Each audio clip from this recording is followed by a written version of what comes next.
L'Office fédéral de la santé publique, ou l'OFSP, l'année dernière, a pris des décisions informatives impotales, voire existentielles, pour notre population dans les 4 langues nationales, comme l'accoutumée. Le problème est que tout le monde ne parle pas une ou deux de ces langues nationales, je veux dire la population d'ascendance migratoire, qui ne parle que très partiellement le français, l'allemand, l'italien ou le arrêto-romanche même. Si bien que la CRS, la Croix-Rouge suisse, s'est jetée dans cette brèche et nous voulons savoir ce que la Croix-Rouge a fait, comment elle s'y est prise, et nous le faisons d'entente avec M. Marcus Madère, le directeur de la Croix-Rouge suisse CRS. Marcus Madère est chez nous en présentiel à la Cursale. Merci, Monsieur le directeur. Nous nous félicitons de vos propos. C'est à vous. Mesdames et messieurs, mes bien chers collègues experts en couvrement sanitaire et santé, merci de vous adresser quelques mots à travers cette problématique, l'atteignabilité de certains groupes populaires. L'accès à l'information est au centre du développement de compétences sanitaires et c'est ainsi que cela est indispensable quant à l'habilitation des différents individus. Cette accessibilité, toutefois, auprès de la population est répartie de façon inégale. D'après une enquête réalisée par la Fondation Carreum et l'OFSP, enquête ratissée au large, presque la moitié de la population résidentielle suisse a des problèmes d'avoir des bonnes informations au sujet du nouveau coronavirus, de comprendre cela, de le valoriser et aussi de l'appliquer. De quelle façon en sera-t-il avec des personnes d'ascendance migratoire, notamment des personnes qui ont une formation très basse ou qui n'ont aucune connaissance d'une de nos 3 ou 4 langues nationales? Le grand défi au début de la crise COVID-19 se traduisit par le fait de recevoir rapidement des informations sur le COVID-19 avec un accès égalitaire à toutes les couches de la population. L'objectif ayant été que tous les groupes sociodémographiques comprennent les règles distancielles, comportementales et hygiéniques pour se protéger eux-mêmes et les autres du virus. La CRS réagissait avec rapidité à ce défi, dans la mesure où on s'est donc focalisé sur la propagation des informations et sur leur accessibilité auprès de groupes populaires vulnérables, parmi des groupes défavorisés comme les migrantes et les migrants, mais aussi des personnes à faible formation, et je dis cela sans aucune connotation négative, de même que des sans-papiers, des requérants d'asile, manifestement donc de permettre à ces groupes populaires d'avoir accès à toutes les informations d'un couvrement sanitaire adéquat. Dans la contribution dont il est question à l'heure actuelle, il faut démontrer de façon exemplaire de quelle façon nous avons essayé, à travers la CRS, de permettre à la population migratoire d'accéder à ces informations. Il se révèle de quelle façon la CRS a pu donc optimalement compléter les efforts de l'OFSP. Et la CRS, en vertu de la conférence de la Convention de Genève, est un rôle auxiliaire de la fonction publique. Nous avons agi de la sorte.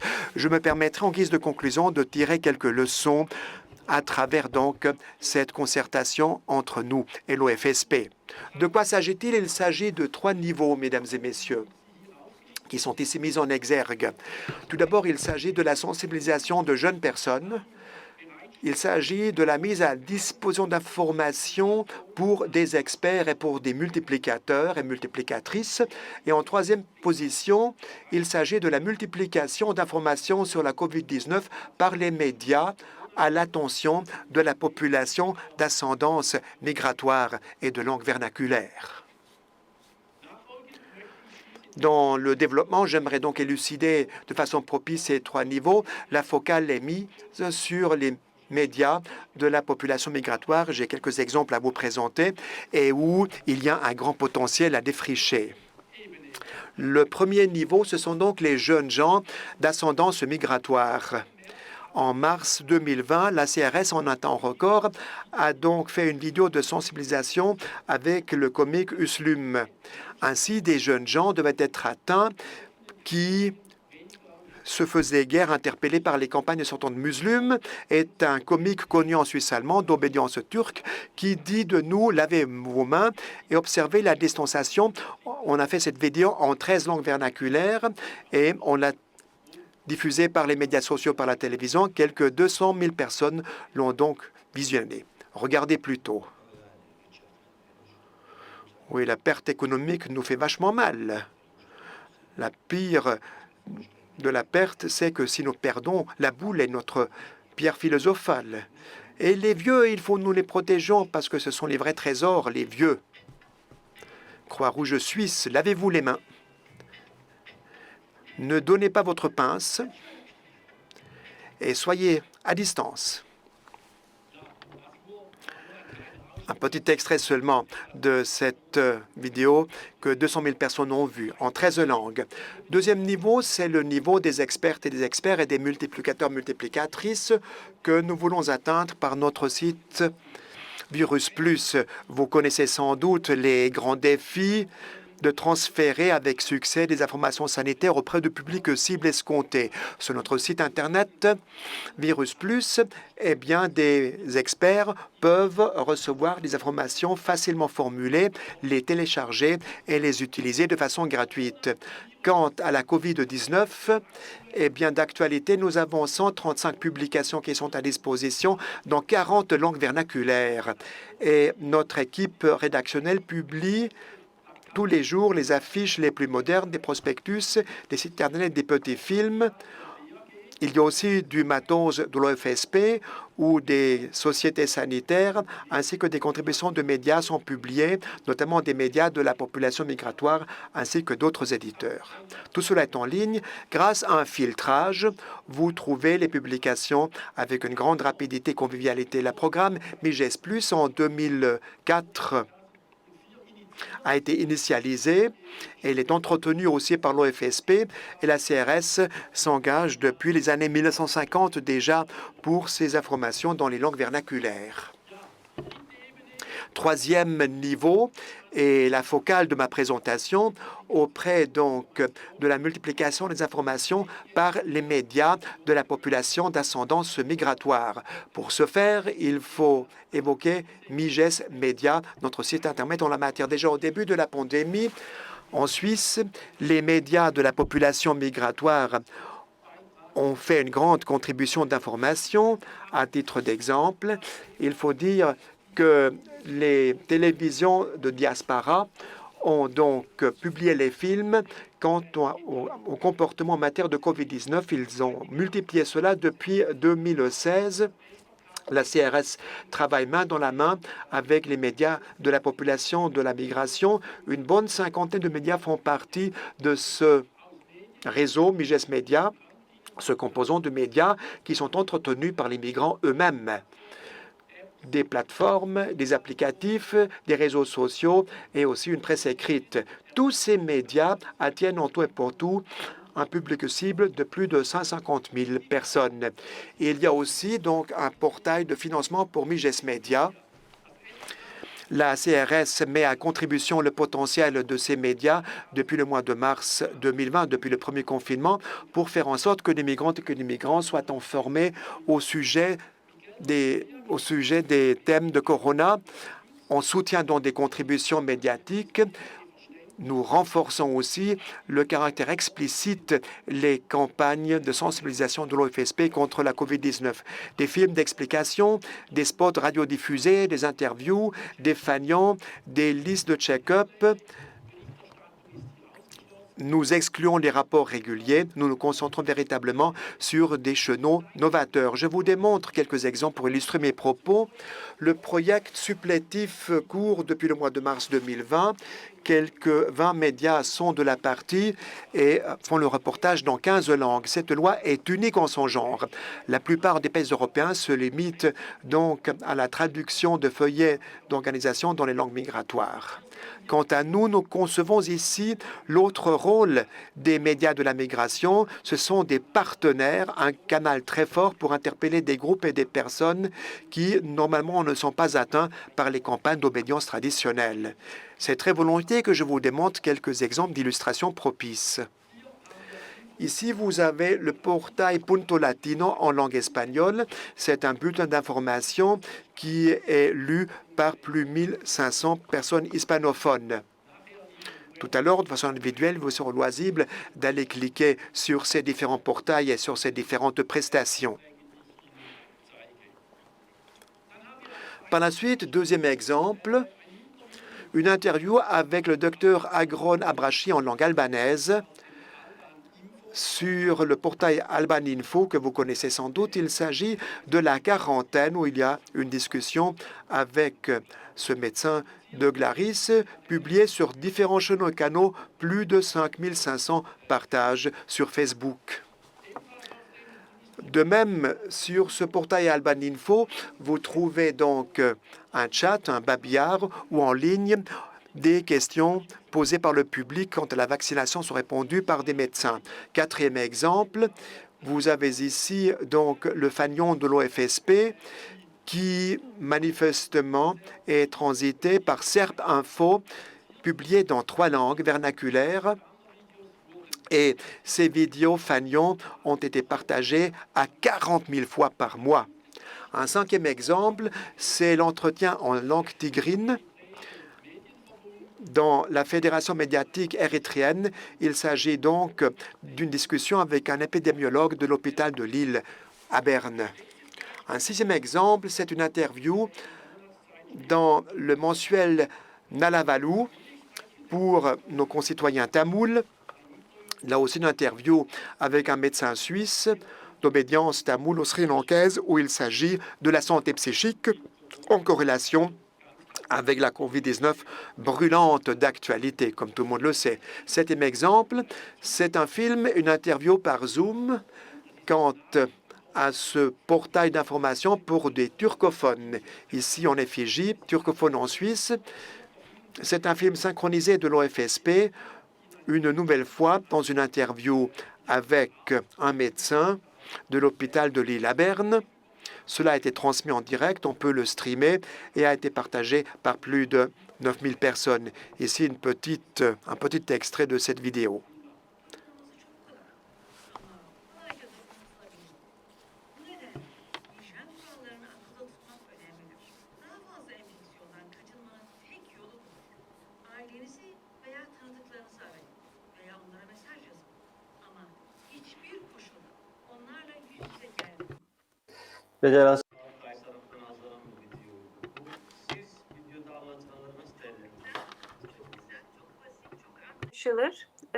Yani toplumda herkese ulaşabilecek mesajların olduğu. Yani zaten izolasyonla karantina geçişli biliyorsunuz konuşacağız onları ne demektir. Ama çok güzel açıklamışlar, çok basit. Bunları aklında tutsa izleyen izleyicilerimiz yeterlidir. Ev içi hani nasıl kendimizi izole ederiz veya karantina altında yaşayanlar nasıl yaşayacak? Les deux derniers exemples, je les présente plus, je suis déjà chronophage, mais quelques leçons à retirer. Qu'a-t-on appris de la part de ces vidéos? De la part de ces vidéos, nous avons appris qu'à travers ces chenaux-là, beaucoup de personnes sont atteignables et aussi atteintes qu'on n'atteindrait normalement pas. Très important aussi que non seulement on fasse des sous-titres, mais qu'on fasse donc une synchronisation, ce qui est que même des personnes illettrées peuvent lire cela ou peuvent entendre cela. Et attention que les contenus donc changent rapidement et que dès le tout début, eh bien, on fasse en sorte eh bien, que la justesse soit de longue durée ou qu'on puisse rapidement corriger le tir. Et enfin, auprès de Muslim se pose la question de l'humour.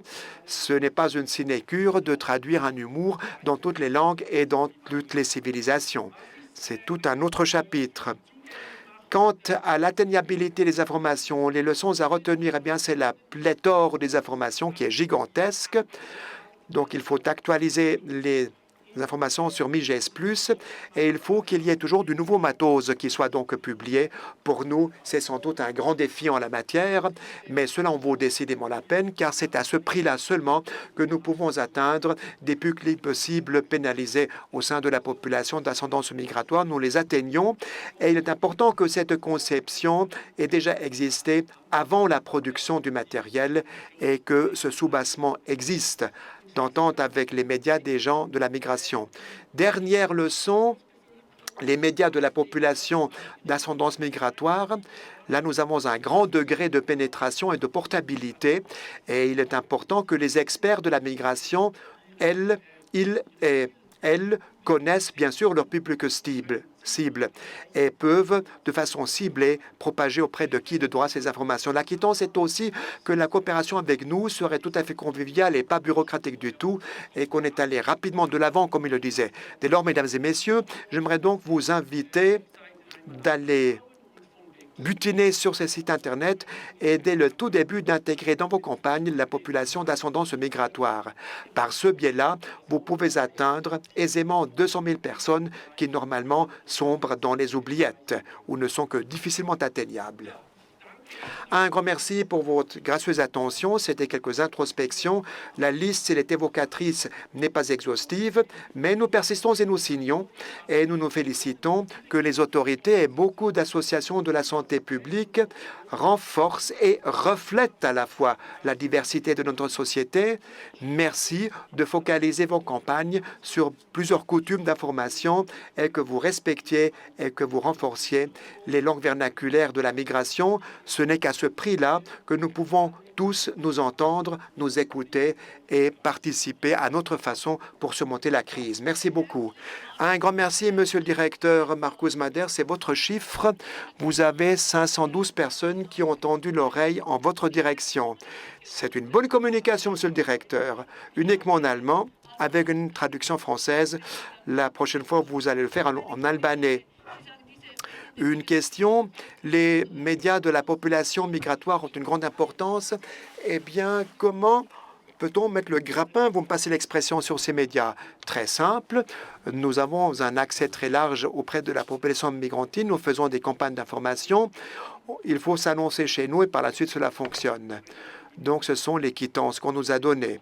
Nous avons des portes ouvertes à travers le site Internet, à travers notre canal. Vous trouvez tout, des listes Excel, des coordonnées. Si, en tant qu'association de la santé, vous voulez l'utiliser, c'est à votre disposition.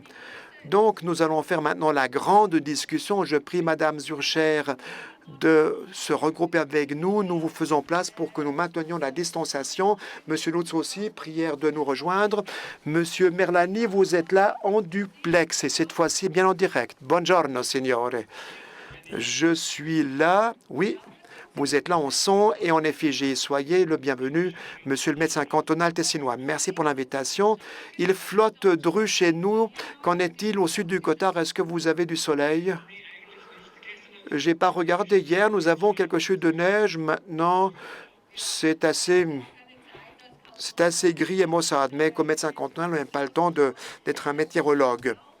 Eh bien, nous allons commencer avec une première question pour vous. Beaucoup de questions pour vous, docteur Merlani. Quelqu'un a écrit « La vaccination est aussi une promotion de la santé. Qu'en est-il de la vaccination au sud du Gothard ?» La campagne de vaccination, c'est un de nos points les plus stratégiques dès le tout début. Avant cela, on y a déjà travaillé. Dès que nous aurons des vaccins, comment pourrions-nous nous organiser? C'est pourquoi, dès que les vaccins ont apparu, nous avons pu mobiliser notre dispositif avec une certaine célérité. Nous avons, en l'espace de 3 jours, eu soin que tous les aînés dans les EMS fussent vaccinés, ce qui était le cas. Ceux qui voulaient, bien sûr, il n'y a pas d'obligation, c'est volontaire. La semaine au préalable, on avait donc reçu leur déclaration de consentement, que cela fut clarifié, et c'était le cas. Par la suite, nous avons essayé d'entente avec l'OFSP. Donc, on dit les gens à partir de 75 ans, mais nous sommes peut-être le canton avec la plus grande atonie démographique et les gens de plus de 75 ans, eh bien, c'est déjà un grand pan de la population. On a fait d'abord les 85, par la suite les 80 ans et maintenant plus de 75. Malheureusement, comme vous le savez, force est de constater, les prestataires ont un problème de livraison. Nous manquons de vaccins à l'heure actuelle. Une question à vous, docteur. Vous avez beaucoup parlé de communication dans votre impressionnante contribution. Comment réalisez-vous la communication avec des personnes aînées qui ont moins d'affinité aux médias numériques? Comment cela se fait-il au sud du Gothard? Sur tous les niveaux possibles, il faut que je dise qu'au début, pendant la première lame de fond de la pandémie, qui nous a frappé de plein fouet, comme vous le disiez, 3 fois par jour, nous avons fait des points d'information au niveau de la télévision suisse italienne. Parce que nous savons que pour les aînés, la télévision est un média très propagé et dans ce domaine, on marquait une grande présence 3 fois par jour. Pour nous, c'était plutôt le contraire qui était problématique. C'était plutôt difficile d'atteindre les semestres moins âgés. C'est pourquoi plus tard, nous avons commuté sur les médias sociaux. Parce que le téléjournal ou le 1930 ou les revues spécialisées, cela fonctionnait très bien dès le début. Une autre question à nos 2 collègues de Covid de Delphi. Groupe cible prioritaire, les proches aidants n'ont pas été nommés par les participants au Delphi Panel. Nos recherches, documents de travail 52 publiés aujourd'hui par Promotion Santé Suisse montrent qu'elles font partie des groupes les plus vulnérables, souffrance psychique, dépression, etc. Avez-vous des données sur les proches aidants? Alors oui, notre panel d'experts a mentionné les proches aidants dans le premier round. Lorsqu'on a questionné les experts, on a invité les experts à s'exprimer de manière ouverte sur les ou le groupe cible qu'ils considéraient comme prioritaire. Évidemment, la liste était beaucoup plus longue que celle qu'on vous a présentée ici, puisque ici, c'est le résultat du deuxième round, suite à laquelle il y a eu une priorisation. Mais les proches aidants apparaissent comme, par exemple, les familles monoparentales, notamment, ou d'autres groupes plus spécifiques, mais ensuite il y a cet effet de priorisation par les experts eux-mêmes sur notamment les seniors, les vulnérabilités socio-économiques et les migrants, les jeunes et les enfants. Bitte schön, Markus. Les proches aidants, mesdames et messieurs, sont un public cible de nous aussi. Et là, nous bûchons au jour le jour de les atteindre. Et ce sont aussi des groupes très vulnérables et assujettis à risque. Et les risques sont protéiformes. C'est une question à vous. Est-ce que vous ne travaillez que pour les migrants, veut-on savoir, mais aussi pour des Suisses de souche? Mais bien évidemment, les proches aidants, un exorbitant groupe chez nous. Et Mme Surcher l'a dit, on sous-estime ce qu'ils font, et notamment à l'époque de la COVID-19, là, nous remettons du matos de protection, nous les soutenons, mais nous avons aussi des aides individuelles, nous avons un ambulatoire pour les martyrisés par les guerres civiles, nous avons aussi importé pour les vulnérables du matos pour la Confédération, donc on a fait beaucoup de choses. Il faudrait aussi mentionner l'étranger, mesdames et messieurs. On n'a pas le temps ni la place de le faire, mais à l'étranger, nous sommes représentés dans 25 nations avec un travail très exigeant, j'imagine. Voici une question de Claudia Künzli à M. Merlani. Docteur Merlani, je ne me souviens pas, dans votre communication, vous avez dit que quelqu'un a été stigmatisé. Vous avez évoqué le terme de stigmatisation. Madame Claudia Künzli veut savoir qui a été stigmatisé. C'était surtout les seniors parce que nous savons qu'ils sont très vulnérables, déstabilisés par les infections. Et dans ce domaine, il y avait des informations comme quoi les vieux devaient s'isoler, qu'ils ne devaient plus faire leurs emplettes, qu'il faudrait carrément les ranger avec le reste et pour protéger les gens, mais carrément de les mettre dans un isoloir. Donc des propositions ont été faites qui en partie étaient stigmatisantes, y compris du Conseil d'État qu'ils soient quasiment assignés à résidence, ce qui, donc, par beaucoup de nos concitoyens aînés, a été très, très mal goûté. Une chose qui a été frappante auprès de toutes les communications, écrit un de nos auditeurs, à quel point la communication est importante, vitale, survitale pendant la pandémie. Que se fait-il pour l'époque post-pandémique? Ou est-ce que la communication restera toujours prioritaire de la promotion de la santé? Je ne sais pas comment vous voyez, Madame Zurcher, peut-être. C'est un enjeu majeur. Effectivement, d'autant plus en période de pandémie et de semi-confinement, où toute une série d'offres d'accès à la population est restreinte. Donc effectivement, on va mettre de manière plus importante, notamment les canaux, les usages et les outils numériques pour être en lien avec les différents groupes cibles. Et puis on l'a bien vu lorsqu'on a questionné les experts sur cette stabilité aussi de l'usage notamment du numérique qui va perdurer au-delà de la pandémie. Il y a comme une accentuation encore de l'usage du numérique en termes de communication qui n'est pas juste l'effet de la crise et puis après on retourne à nos excusez-moi l'expression, les flyers habituels. Il y a quelque chose qui s'est passé en termes de communication qui est peut-être révélateur aussi des manières dont on doit approcher le public. Sie haben genickt, Giorgio Meloni. Monsieur Berlani, vous êtes d'accord avec Mme Surcher, apparemment. Tout à fait d'accord avec Mme Surcher. Elle m'arrache les mots. La communication, c'est l'abécédaire de la promotion de la santé, mais aussi dans tout le couvrement sanitaire. Et je dirais, en situation de crise, la communication, c'est le nerf de la guerre. Mais j'ai un peu souri sous cap parce que les prospectus, on a beaucoup de prospectus de dépliants, mais maintenant, je crois, on a été cravaché vers la numérisation. On est disposé d'y rester, mesdames et messieurs. Et nous avons fait un saut quantique, n'est-ce pas, de l'analogue vers le virtuel. Et ce n'est pas seulement une question technique, c'est aussi une question mentale et culturelle. Il ne faudrait pas rebondir en arrière, pas de reculons. Il faut bien sûr restaurer le présentiel, mais n'oublions pas tout ce qu'on a appris. Le présentiel n'est pas l'opposé du virtuel, il est complémentaire. Une question, vous vouliez dire quelque chose? Oui, en vrac, l'information existe depuis longtemps, mais nous voulons avoir une accessibilité donc de proximité et un verbatim très simple.